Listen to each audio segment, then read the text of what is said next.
మీ business ఏదైనా మీ ఊర్లో promotion చేయాలంటే అది సుమన్ టీవీతోనే సాధ్యం. ఇప్పుడే సంప్రదించండి. ఎందుకు ఇక్కడి నుంచే పరిపాలన చేద్దామని అంటారు. దానికి శ్రీరామచంద్రుల వారు ఒప్పుకోలేదు. ఆయన చెప్పిన మాట ఏంటంటే, కన్న తల్లిని జన్మభూమిని మించినటువంటి స్వర్గం ఏది కూడా ఉండదు, కాబట్టి మనం అయోధ్యకే తరలిపోవాలని చెప్పి మళ్ళీ అందరిని తీసుకొని అయోధ్యకు రావడం జరిగింది. అదే స్ఫూర్తితోని చాలా గందరగోళ స్థితిలో ఉన్నటువంటి, దిక్కు తోతని స్థితిలో ఉన్నటువంటి, ఆత్మహత్యలకు ఆలవాలమైనటువంటి, వలసలకు నిలయమైనటువంటి ఒక ఘోరమైన ఆపదలో వలసవాదుల విషకౌగిలిలో చిక్కి నలిగిపోతున్న తెలంగాణ రాష్ట్రాన్ని ఎట్టి పరిస్థితుల్లో విముక్తి చేయాలని, స్వరాష్ట్రం సాధించాలని, జననిని జన్మభూమిని మించిన వేరేది లేదని చెప్పి నేను ఒక్కడిగా బయలుదేరి ఆనాడు తెలంగాణ ఉద్యమానికి శ్రీకారం చుట్టడం జరిగింది. 25 ఏళ్ల క్రితం, దయచేసి మీరు గొడవ బంద్ చేయాలి అనుకోవద్దు, సభలో చాలా మంది ఉన్నారు, లక్షల మంది ఉన్నారు, మీరు ఆపాలి ప్లీజ్. ఒకటే మాట బంద్ చేయాలి, గొడవ బంద్ చేయాలి, ప్లీజ్ స్టాప్. సో ఆ విధంగా 25 ఏళ్ల నాడు ఎగిరినటువంటి జెండా ఈ గులాబీ జెండా. చాలా మంది బంద్ చేయాలి, ఏ బాబు బంద్ చేయాలి బాబు. ఆ రకంగా ఎగిరిన జెండాను ఎందరో అవమానపరిచింది, ఎన్నో మాటలు అన్నారు, ఎగతాళి చేసిండ్రు, అవహేళన చేసిండ్రు, మకలో పుట్టింది ఉబ్బలో పోతుందని చెప్పిండ్రు. కానీ ఈ జెండా మీ అందరి సహకారంతో, అనేక మంది త్యాగాలతోని, వందలాది మంది ప్రాణ బలిదానాలు కూడా చేయడంతో, అనేక ఉద్యమాలతోని యావత్తు తెలంగాణనే ఒక అద్భుతమైనటువంటి ఉద్యమమై ఎగిసిపడి, ఒక సమయం ఎట్లా వచ్చింది, ఒక సమయంలో అంటే తెలంగాణ యావత్తు ఒక పక్కన నిల్చొని బరి గీసి, బిడ్డ నా తెలంగాణ అక్కడ పెట్టు అని చెప్పి నిలబడ్డటువంటి సందర్భం మనందరం కూడా సృష్టించినాం. తద్వారా మన లక్ష్యం తెలంగాణ రాష్ట్రాన్ని సాధించుకున్నాం.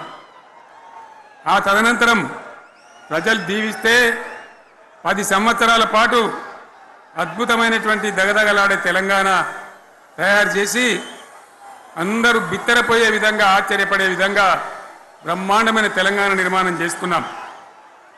ఆ విధంగా 25 సంవత్సరాల సుదీర్ఘ చరిత్రను ఈరోజు ఈ వరంగల్ గడ్డ మీద మనం జరుపుకుంటా ఉన్నాం. రజతోత్సవ సందర్భంలో జరుపుకుంటా ఉన్నాం.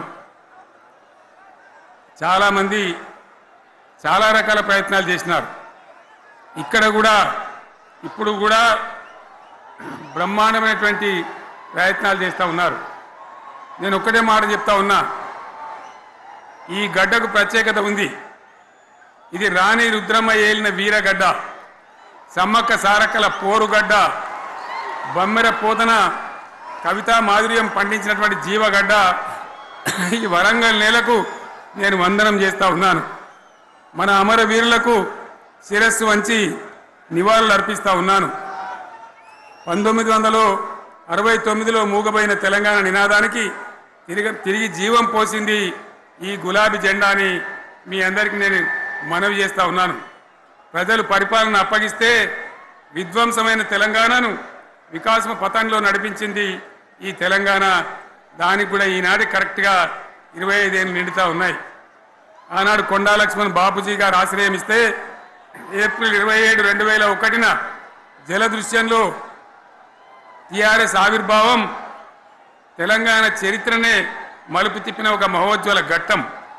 పదవుల కోసమో, కులం కోసమో, మతం కోసమో, వ్యక్తుల కోసమో పుట్టలేదు ఈ గులాబీ జెండా. ఇది తెలంగాణ రాష్ట్ర సాధన కోసం పుట్టింది. పదవీ త్యాగాలతోనే మన తెలంగాణ ప్రస్థానం ప్రారంభమయ్యింది. అది ఫలించి మన స్వంత రాష్ట్ర కళ కూడా నెరవేరిందని నేను మనవి చేస్తూ ఉన్నా. ఆనాటికి అలుముకున్నటువంటి చీకట్లను పారదోలడానికి, ప్రజల్లో విశ్వాసం కల్పించడానికి, ఆత్మవిశ్వాసాన్ని పెంపొందించడానికి నేను ఒక మాట చెప్పిన ఆ రోజు మీ అందరికీ కూడా గుర్తుండాలి. ఉద్యమం నుంచి వెనక్కి మరలితే, ఉద్యమ జెండాను దించితే నన్ను రాళ్లతో కొట్టి చంపండి అని చెప్పి నేను ఉద్యమాన్ని ప్రారంభించిన విషయం మీ అందరికీ కూడా తెలుసు. ఆ తదనంతరం జరిగినటువంటి స్థానిక పంచాయతీ ఎన్నికల్లో, ఆ తదనంతరం జరిగినటువంటి సిద్దిపేట ఉప ఎన్నికలో ప్రజలు బ్రహ్మాండంగా ప్రాణం పోసి ఊపిరిలిదితే అద్భుతంగా ఉద్యమం ముందుకు పురోగమించిన విషయం మనకు తెలుసు.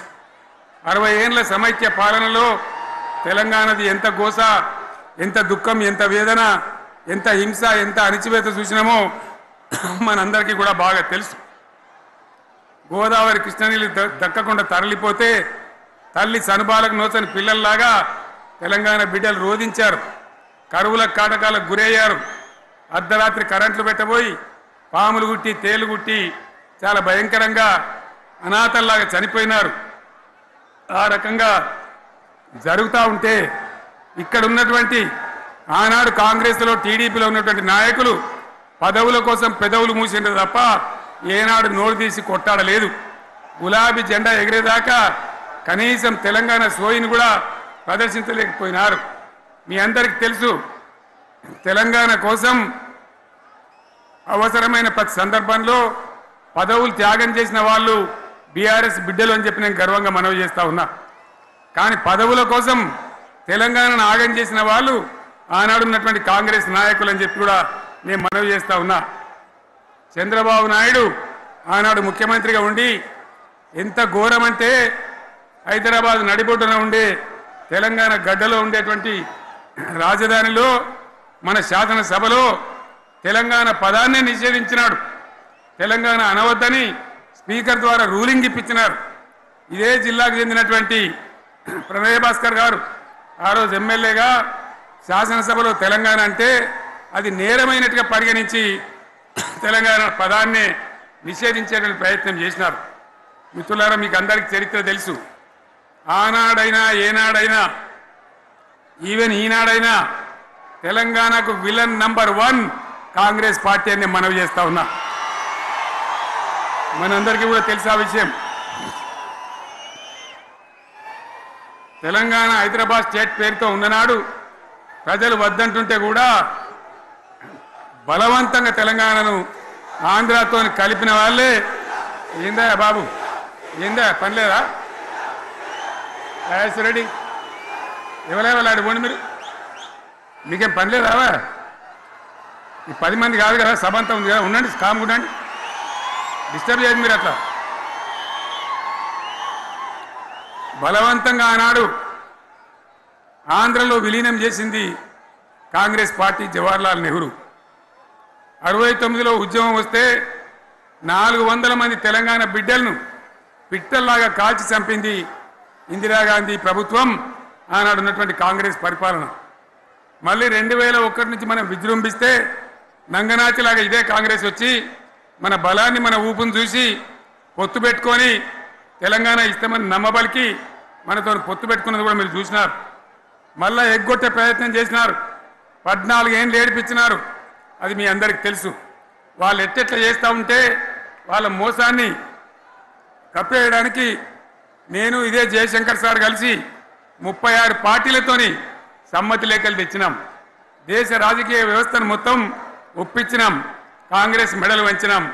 అప్పటికి కూడా ముందుకు రాకపోతే కేంద్ర మంత్రి పదవుల్లో ఉన్నటువంటి మేమందరం, ఇక్కడ రాష్ట్రంలో మంత్రులుగా ఉన్నటువంటి మిత్రులు అందరం కూడా రాజీనామాలు వాళ్ళ ముఖాన కొట్టి బయటకు వచ్చి మళ్ళా ఉద్యమ జెండాలు పట్టుకున్నాం.